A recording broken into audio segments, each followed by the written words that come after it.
Olá, sexto ano, sejam todos bem-vindos a mais uma aula de língua portuguesa. Hoje o nosso assunto, dando continuidade aí às figuras de linguagem. Então, só para recapitular, lembrar o que são figuras de linguagem. Usamos os recursos, da língua para concluir o sentido figurado, aquilo que a gente gostaria de dizer, mas usando outras formas, outras expressões. Então, dá mais expressividade às palavras e expressões de enunciados. Essas são as figuras de linguagem. Então, agora nós vamos falar um pouquinho sobre cada uma, de forma, com exemplos, explicando um pouquinho melhor para vocês, tá? Então, aí, a personificação ou prosopopeia. Esta figura de linguagem, ela é muito interessante porque nós vamos atribuir como se fosse vida, a seres irracionais ou inanimados. Isso acontece muito lá nas fábulas, em algumas histórias em quadrinhos. Então a gente percebe que existe esse elemento, essa figura de linguagem, personificação ou prosopopeia. Tá? Eu posso usar um dos dois nomes. Então o que vem a ser? É quando a gente atribui aos seres irracionais ou inanimados ações, sentimentos, qualidades, comportamentos que são próprios dos seres humanos, Então, quando você vê aí uma história onde o burro fala, a carroça responde, a abóbora, Então, tudo isso, a figura de linguagem que nós estamos usando é a personificação.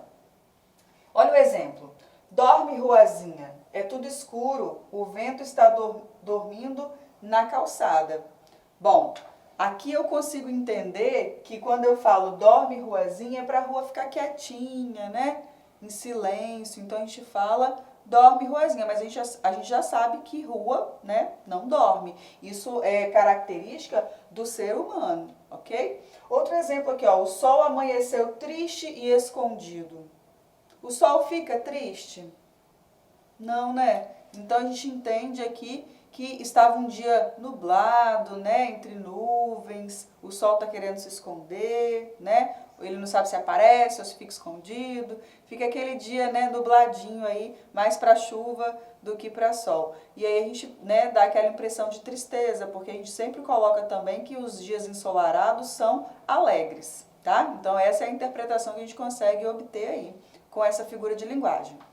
Agora aqui, ó, o fogo dançava com o vento. Olha a ação, dançava, vem do verbo dançar. Mas quem é que está dançando aqui?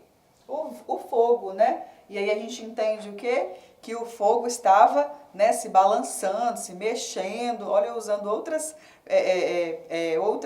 exemplos de personificação aqui para vocês, no caso, o fogo estava com chamas, muito fortes aí. E ele dançava, Esse dançava é o movimento em que o fogo estava fazendo, ok? Então aqui a gente consegue entender um pouquinho melhor também nesse próximo exemplo, ó.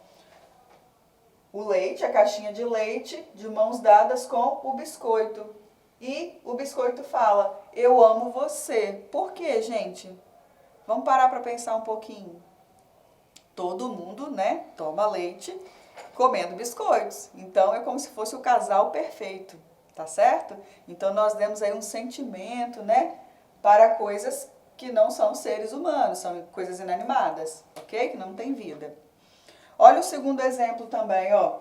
A lua confessou a sua paixão pelo sol, mas ficou triste por não poder vê-lo à noite, Então, olha os sentimentos, triste, feliz, ao sol e à lua, Então, mais uma vez, a figura de linguagem, personificação, ela traz aí pra gente inúmeras interpretações, relacionadas a coisas inanimadas, que não são humanas, mas que têm ações, dos humanos. Agora, a próxima figura de linguagem é a comparação. Só quero que vocês lembrem assim, toda vez que eu for comparar, eu vou usar um conectivo.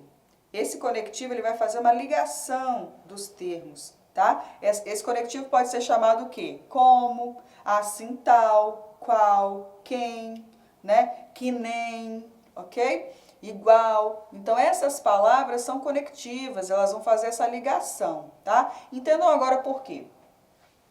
A comparação ela ocorre quando se faz uma relação de semelhança, aproximando seres e elementos da natureza diferentes. Utiliza-se termos que ligam os elementos comparados como os conectivos de comparação, como, assim, tal qual, que nem. Então, olha o exemplo. Seus olhos são como jabuticabas. Eu não estou afirmando que o seu olho é uma jabuticaba, até porque a jabuticaba é uma fruta, ok? E o olho é uma parte do seu corpo. Mas eu estou comparando, dizendo que o formato, né, da fruta, a cor da fruta, né, se parece muito, né, com os seus olhos. Então, para ilustrar a minha expressão, eu usei que seus olhos são como jabuticabas, ok? Olha o próximo exemplo. Maria Rita é bela como uma flor, ou seja, Maria Rita ela é cheirosa, assim como uma flor. Mas não significa que ela é uma flor, ok? O nosso cérebro ele consegue entender isso. Agora, já a metáfora e a comparação é muito parecido. A diferença, gente, que vocês irão observar é que com a metáfora, provavelmente ela baseia-se uma comparação implícita, ou seja, sem o elemento comparativo que é o conectivo que eu acabei de dizer para vocês. Então, a comparação aparece o elemento conectivo, né? Um desses, ok? Aparece o elemento conectivo, como, assim, tal qual, que nem, ok? Então, aparece dentro da comparação. Já na metáfora, ele não aparece, tá? Mas ele também está fazendo uma comparação. Vamos observar agora com os exemplos? Deixa eu só ler aqui rapidinho para vocês. A metáfora é provavelmente a figura de linguagem que mais utilizamos no nosso dia a dia. Ela se baseia em uma comparação implícita, sem o elemento comparativo, como ou tal qual, por exemplo, em que a característica de determinada coisa é atribuída ao elemento metaforizado. Ou seja, a metáfora também é uma comparação, mas sem a presença do termo comparativo. Olha o exemplo. Maria Rita é uma flor.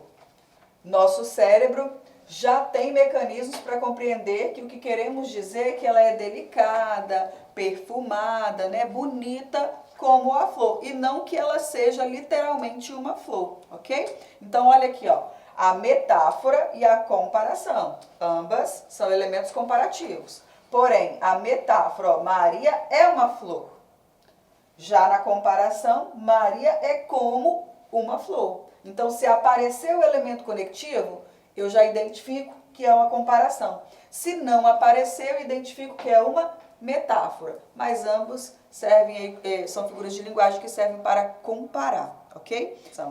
Agora, dando continuidade, a próxima figura de linguagem que nós temos aí é a onomatopeia. Essa é muito conhecida por vocês, porque nós vimos muito, né, em histórias em quadrinho. Algumas pessoas, quando falam, elas usam, né, esses ruídos que eu apresento aqui para vocês. Por exemplo, quando nós vamos narrar algum fato que aconteceu para nossa mãe, ou para o nosso irmão, ou para um amigo. Ah, e aí de repente veio o cachorro e uau, uau, ele latiu. Então eu tenho a necessidade de colocar essa figura de linguagem, ou seja, de produzir esse ruído, né? Então, às vezes, até na oralidade, a gente usa a onomatopeia, tá certo? Então, a onomatopeia é um recurso utilizado com o objetivo de reproduzir um barulho, som ou ruído. É muito usada em histórias, né? Narrativas.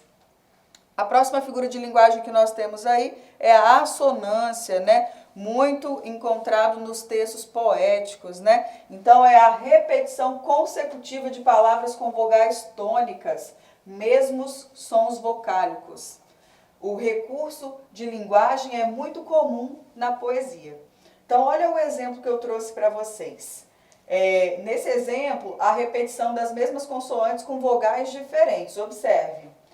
É a moda da menina muda, da menina trombuda, que muda de modos e dá medo.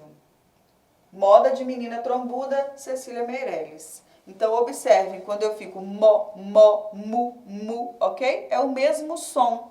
Então, isso provoca a figura de linguagem assonância, tá certo? Agora, como dica, eu deixo para vocês aí em casa começarem a escrever ou encontrar nos textos de vocês essas figuras de linguagens que estudamos. Muito comum também nas músicas, tá certo? Faz um treino você aí em casa.